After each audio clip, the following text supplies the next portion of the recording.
अपने प्राणों का उत्सर्ग कर दिया। बोल भक्तवत्सल भगवान की जय हो। पांडवों ने भीष्म पितामह का अंतिम संस्कार किया और लौट करके चले गए। भगवान ने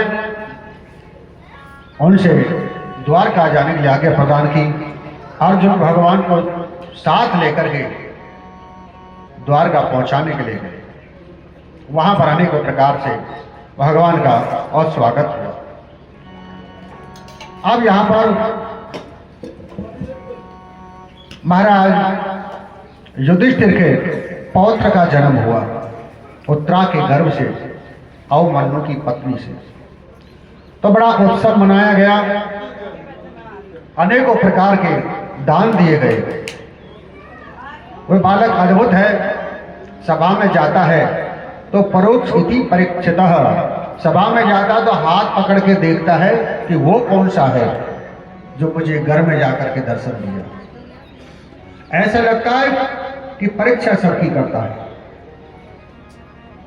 इसलिए इसका नाम रखा परीक्षित। नामकरण संस्कार अनेकों प्रकार से बधाइयां गई, दान दिए, बहुत से दान युधिष्ठिर महाराज ने दिए जो पौत्र का जन्म हुआ है। ब्राह्मणों को संतुष्ट कर दिया। विद्वानों से भविष्य दिखाया कि महाराज ये तो बड़ा चक्रवर्ती सम्राट होगा, सब पर दिग्विजय प्राप्त करेगा, हर जगह इनकी जय जयकार होगी, धर्म की स्थापना करेंगे और कुछ समय ऐसा खराब आएगा, ऋषि के द्वारा श्राप लगेगा और तक्षकादात्मनो मृत्युम दुजपुत्रो विवर्जिता, तक्षक के द्वारा इनकी मृत्यु प्राप्त हुई। पूरे भविष्य को बतला दिया। अनेकों प्रकार से उत्सव हुआ और जब विदुर जी महाभारत के दर्शकों से बचने के लिए तीर्थ यात्रा करने चले गए थे तो लौट करके उसी दिन आए थे, इसलिए और वे दृश्य वहां उत्सव अधिक माना, आनंद से रहने लगे। एक तरह विदुर जी जो है धृतराष्ट्र के पास पहुंच गए। धृतराष्ट्र और गांधारी रहते थे, दोनों ही पांडव के पास रहते थे, गांधारी और धृतराष्ट्र। वहां जाकर के उनसे पूछा कि विद्वान यात्रा मैत्रेदात्मनोगति, कि आप कैसे ही महाराज, कुशलता सुनाओ, क्या स्थिति है, आपकी सेवा करते या नहीं करते हैं पांडव। धृतराष्ट्र के लगा विदुर क्या बताओ, पांडव मेरी बहुत सेवा करते हैं, युधिष्ठिर प्रतिदिन मेरी सेवा करता है, पहले मुझे भोजन कराता है तब स्वयं करता है, पांचों भाई रात दिन मेरी देखभाल करते हैं। इतना कहा।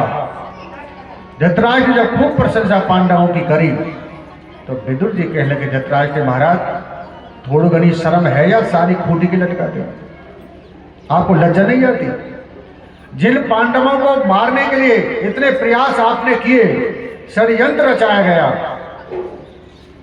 और 5 गांव नहीं दे पाए और आज उन्हीं के अधीनस्थ रहते हो, उन्हीं के पास रहते हो, उन्हीं के टुकड़े पर पल रहे हो, शर्म नहीं आती आपको, लज्जा नहीं है? इतने षड्यंत्रों के बाद मारने का उपाय किया लेकिन फिर भी आज उन्हीं के पास है। धृतराष्ट्र के लगा विदुर में कहां जाऊं, कहां जाऊं, में कोई स्थान नहीं। विदुर के लगा महाराज स्थान तो बहुत है लेकिन त्यागना नहीं चाहते, जाओ हिमालय पे जाकर के वहां पर तपस्या करो, इससे अच्छा है तो वन में जाकर के प्राण त्याग देना। ये बात कही तो धृतराष्ट्र अपनी पत्नी गांधारी को लेकर के साथ में विदुर के साथ निकल गए और हिमालय पर ही पहुंच गए। वहीं जाकर के तप किया और वहीं पर प्राणों का परित्याग कर दिया। इधर युधिष्ठिर महाराज जैसे ही प्रणाम करने के लिए धृतराष्ट्र के कक्ष में पहुंचे और महाराज को नहीं देखा, संजय से पूछा कि महाराज कहाँ गए। संजय ने मना कर दिया। इतने में नारद जी आ गए। नारद जी कहने लगे, देखो उनके लिए आप इतना शोक नहीं करें कि आयाति कर्म संबंधा जाति कर्म क्षय पुनः। संसार में जीव आता है कर्म बंधन से आता है, और कर्म बंधन जब खत्म हो जाते हैं तो संसार से जीव चला जाता है। इसलिए उनका शोक करना ठीक नहीं है। धृतराष्ट्र और गांधारी सहित हिमालय पे हैं, वो तप कर रहे हैं, वहीं पर अपने प्राणों को त्यागन कर देंगे। युधिष्ठिर महाराज को बड़ा कष्ट हुआ। उन्होंने सोचा ठीक है चले गए हैं, कहाँ ढूंढे उनको, नहीं मिले। समय निकला, काफी समय अर्जुन को हो गया। भगवान को द्वारका छोड़ने के लिए गया था, लौट करके नहीं। यहां पर अपशकुन होने लगे, बामन का फड़कना, कुत्तों का भोगना और अनेकों प्रकार के अपशकुन जब होने लगे, युधिष्ठिर महाराज कहने लगे क्या कारण है, अर्जुन लौट करके नहीं आया है, बहुत समय हो गया है। सभा में बैठे ही थे, कुछ देर बाद में जब अर्जुन आया, अर्जुन का मुख मलिन है, नीचे की तरफ मुख कर रखा है, मुख से शब्द नहीं निकलते हैं।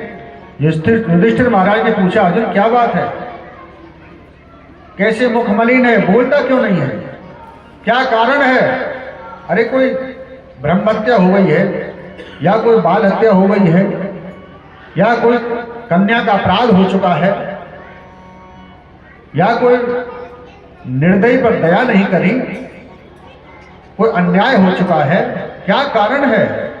कोई गौ हत्या हुई, क्या कारण? मुख मलिन है, मुख से शब्द क्यों नहीं निकलते? और द्वारका में सब सकुशल तो हैं? द्वारका के सब समाचार पूछा तो अर्जुन के नेत्रों से अश्रुधारा बहने लगी कि भैया सब कुछ ठीक है, जिनकी कृपा से मैंने इंद्र पर विजय प्राप्त करी, जिनकी कृपा से ये गांडीव चलता था, जिसकी शक्ति के द्वारा कौरव संग्राम पर विजय प्राप्त करी, महासागर को विजय के रूप में दिलाया, जिसने भरी सभा में द्रौपदी की रक्षा करी, आज वही तेज, वह शक्ति, वह पूर्ण ब्रह्म हमारे मध्य नहीं है, इस संसार से अपनी लीला करके चले गए। इतना कहा तो बड़ा दुख हुआ। कुंती मां दरवाजे पे सुन रही थी। जैसे कुंती ने सुना कि द्वारकाधीश संसार से चले गए, तो वहीं पर अपने प्राणों का त्याग कर दिया।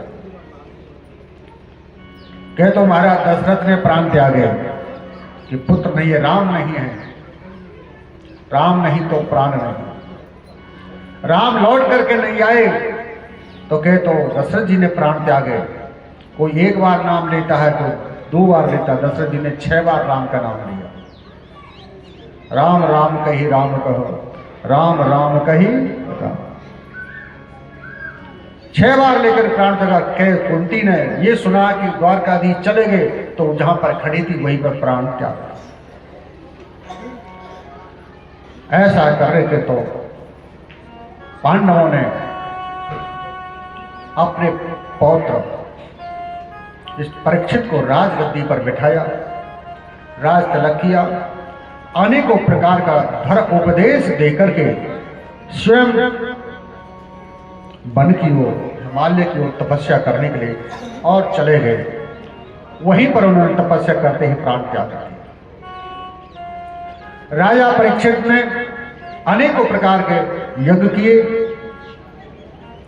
सम्राट बन चुके हैं और धर्म का पालन करने वाले, धर्म की स्थापना इन्होंने की। अनेकों प्रकार से सब पर दया करने वाले, गौ साधु संत ब्राह्मण सब पर सबकी रक्षा करने वाले ऐसे सम्राट राजा परीक्षित हुए। एक दिन वन में गए तो वहां पर एक दृश्य देखा। दृश्य क्या देखते हैं कि धर्म पदे के न चरण वेक्षाया लभ्यगा रक्षति स्माद्वस्त्वदना विवत्सा विवाहतर। धर्म और पृथ्वी परस्पर वार्तालाप कर रहे थे। धर्म जो है एक पैर पर खड़ा है, 3 चरण टूट चुके हैं। पृथ्वी गौ का रूप धारण करके खड़ी है, परस्पर वार्तालाप कर रही है।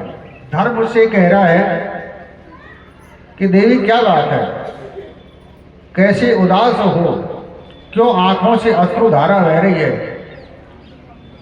गौरवी पृथ्वी कहने लगेगी कि मुझे बड़ा अहंकार था कि मेरे यहाँ पर भगवान ने अवतार धारण किया है, उस दुष्टों का संहार करेंगे। यहाँ पर उन्होंने अनेकों प्रकार की लीला की, लेकिन लीला संवरण करके वो तो चले गए, लेकिन अब तो इससे अधिक हालत खराब होने वाली है। इसलिए मैं दुखी हूं कि अब अनेकों प्रकार के अत्याचार मेरे ऊपर होंगे। धर्म कहने लगा देवी तुम सत्य कहती हो। पृथ्वी कहने लगे धर्म से कि तुम क्यों दुखी हो, तुम्हारे 3 चरण कहां चले गए। धर्म कहने लगा कि मुझे भी ये भगवान पर विश्वास है, वो रक्षा निश्चित करेंगे, लेकिन भगवान तो चले गए और अब कलयुग आने वाला है। मैं 3 चरण से खो बैठा हूं, 1 चरण पर 7 चरण शेष रहा है, लेकिन अब आगे क्या होगा, कैसे रहेंगे, कौन पालन करेगा। ये वार्तालाप राजा परीक्षित ने सुनी ही थी, तो इतने में ही एक राजसी भेष धारण करके काला रूप में हाथ में डंडा लेकर के दोनों को मारने लगा, और जैसे ही मारने लगा उनकी ओर भागा, धन रूपी बैल घबराने लगा, गौ को वो लात मारने लगा, तो राजा परीक्षित पर सहन नहीं हुआ, धनुष बाण उठा लिया और उसका संधान करने लगे। यदा परीक्षित कुरु जागले वसन कली। अरे कौन है तू, तुझे पता नहीं मैं पांडवों का वंशज हूं, हम ऐसे अत्याचार किसी पर देख नहीं सकते। कौन है तू, निकल यहां से। जैसे धनुष बाण उठाया, मारने के लिए तैयार हो गए। वो कौन था, कलयुग था। कलयुग था, धर्म कर धम पर आघात करता है। कलयुग धर्म को नष्ट करने की योजना, ये कलयुग का प्रभाव है। कलयुग हमेशा धर्म को नष्ट करने की योजना बनाता है, कहीं ना कहीं अपना प्रभाव दिखाता है। इसलिए उस धर्म के 3 चरण टूट चुके हैं, एक 7 चरण शेष रह गया है। राजा परीक्षित धनुष बाण उठाया, गिड़गिड़ा करके चरणों में गिर पड़ा, कहा यहां से निकल, कौन है तू। महाराज मैं कलयुग हूं, कि यहां तेरी हिम्मत कैसे होगी प्रवेश करने की, पता नहीं हम पांडवों की वंशज हैं, हम धर्म की स्थापना करने वाले, तू अधर्म कर रहा है। इन निरपराधियों को, बैल और गाय को मार रहा है, ये धर्म रूपी बैल है। तब वो कहने लगा महाराज मैं कहां जाऊं, जहां भी जाता हूं वहां आप मुझे धनुष बाण लेकर के दिखाई देते हैं कि नैते गुड़ाकेश सोविधराणा। हे गुड़ाकेश, जहां भी मैं जाता हूं आप ही मुझे दिखाई देते, धनुष बाण लेकर के दिखाई देते। मुझे कोई भी ऐसा स्थान नहीं मिला कि जहां पर मैं रह सकूं। राजा प्रश्न कहा ठीक है, चलो तुझे कुछ स्थान देते हैं, वहां पर वास करो। 4 स्थान राजा परीक्षित ने दिए कि दूतम पानम स्त्रियम सूनाम यत्र धर्म चतुर्वदः। 4 स्थान देती है। कहा? दूध पान, जहां जुआ खेला जाता हो वहां कलयुग का वास है। मदरालय, जहां शराब पी जाती हो, जो शराब पीता हो वहां कलयुग का वास है। और परस्त्री का मन। चौथा है हिंसा, जो हत्या की जाती हो जीव जंतुओं को। 4 स्थान दे दिए जिसमें अनरत, मद, काम, हिंसा, इन स्थानों को दिया तो कलयुग चरणों में गिर पड़ा। महाराज, ये कोई स्थान है क्या? ये स्थान तो बहुत कम पड़ते हैं। कि क्यों? कि महाराज परिवार बहुत लंबा है, बहुत बड़ा परिवार है मेरा, और 4 स्थान ऐसे दे, कोई बढ़िया सा कमरा एक दे दो, जैसे गेस्ट रूम बना लूँ यार। बढ़िया तो चाहिए कि सारे ऐसे दे दिए।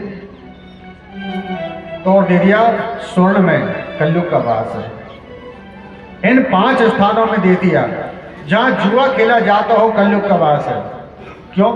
जुआ जब खेलते हैं तो बार बार हार होती है, और हार में जीत की संभावना बनी रहती है। अब की बार जीत जाऊंगा, और फिर क्या होता? सब चौपट हो जाता है, बुद्धि खराब हो जाती है। दूसरा स्थान मदरालय दिया शराब में। जो शराब पीता है वहां कलयुग का वास है। शराबी के कहीं महल बने क्या? बर्बाद हो जाता है। मान सम्मान धन दौलत सब बराबर हो जाती है।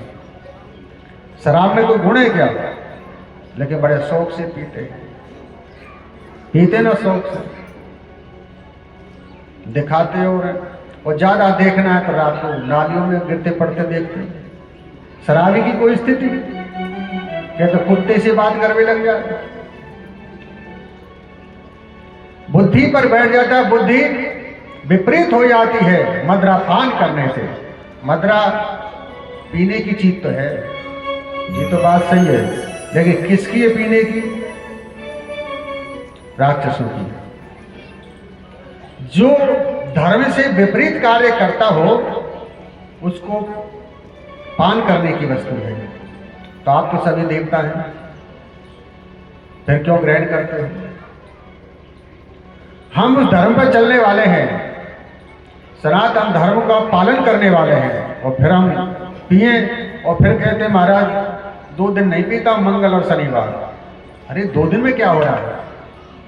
2 दिन में क्या मुक्ति का टिकट मिल रहा है क्या? भगवान के धाम पहुंच जाओगे। 2 दिन से क्या हो जाएगा? हमेशा के लिए त्याग देना चाहिए। काहे की कोई अब शराबियों के क्या इज्जत रहती है? कोई सब कहते, कोई कितनी सत्य बात बोलो, लोग कहता है पी रखी होगी इसने, कोई तुम्हारी बात मानने वाला नहीं। और घर की तो क्या पता, घर की कौन इज्जत करती होगी। स्थिति खराब है। इसलिए मदरा जो है बुद्धि को भ्रमित करने वाली है, इसका कभी सेवन नहीं करना चाहिए, त्याग देना चाहिए। लेकिन ये अच्छी चीज नहीं है। बहुत से तो ब्याह शादी में शौक करते हैं, गलत काम है। मान सम्मान को खोने वाली है, धन का नाश करने वाली है।